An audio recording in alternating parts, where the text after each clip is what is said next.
Okay, we're a mixed arable farm comprising of about 2,000 hectares, or in old money 5,000 acres. Grow quite a broad range of crops, winter wheat being our largest crop.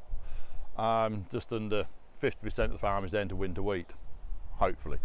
We also grow oilseed rape, we grow brown mustard, we also grow peas, beans, sugar beet, spring barley, and maize, which is for the local dairy.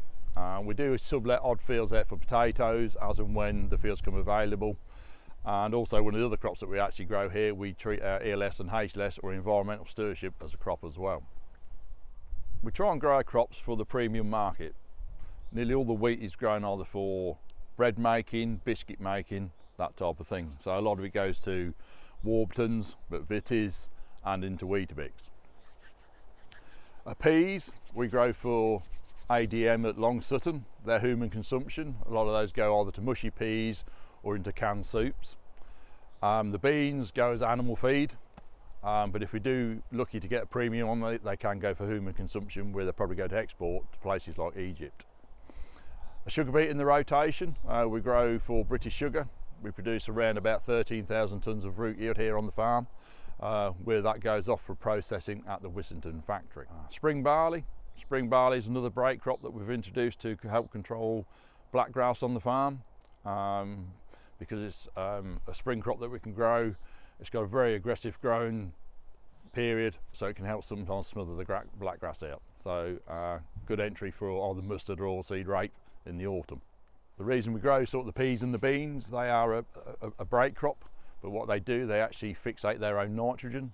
So when we put a winter wheat crop after them the following year, we can actually reduce the amount of man-made nitrogen we can apply to these fields. So they're not only important on rotation, but they also put their own fertiliser back into the soil.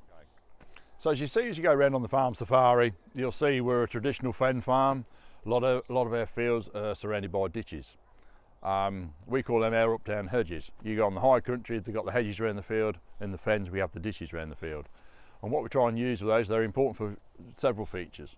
One, for removing water from our fields, for drainage, but also they're good for the environment. If you look at the fields, each side has got a 6 metre grass margin. So we've got the ditch, which we mow annually each side, and then we've got a 6 metre margin either side of that. So what we're trying to create is some wildlife strips all the way through the farm, like a network if you like, where your predation insects and mammals and birds can actually live and hopefully survive in these margins around the farm. We've got different features as well. We've done some capital works, we've created scrapes and trying to create some scrapes into our ditches. So they're like ponds if you like, but we've got control of those using the IDB and their water levels to maintain a winter and a summer level. We also have pollen and nectar strips across the farm. We have wild bird seed mixes. If you can see in some of our winter wheat fields, we've got some little square areas. They're actually skylark plots. So there's different options that we can do across the farm to try and help the situation. And it's also a management tool as well. So here you'll probably see as you go around on the safari that we have some winter wheat that we actually got drilled at normal time in October. Looks quite well, looks a decent crop.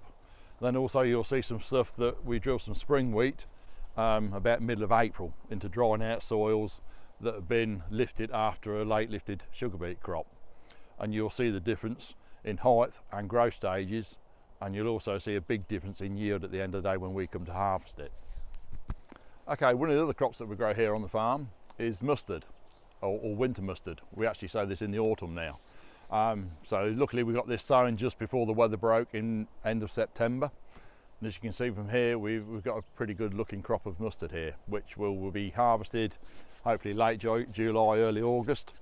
We'll take it into the farm store, we'll process it where we dry it and clean it, ready for delivery off to EMG factory near Norwich, where they'll grind it and make it into mustard flour, ready to go into your Coleman's mustard and your jars that you'll see on the shelves in the supermarket.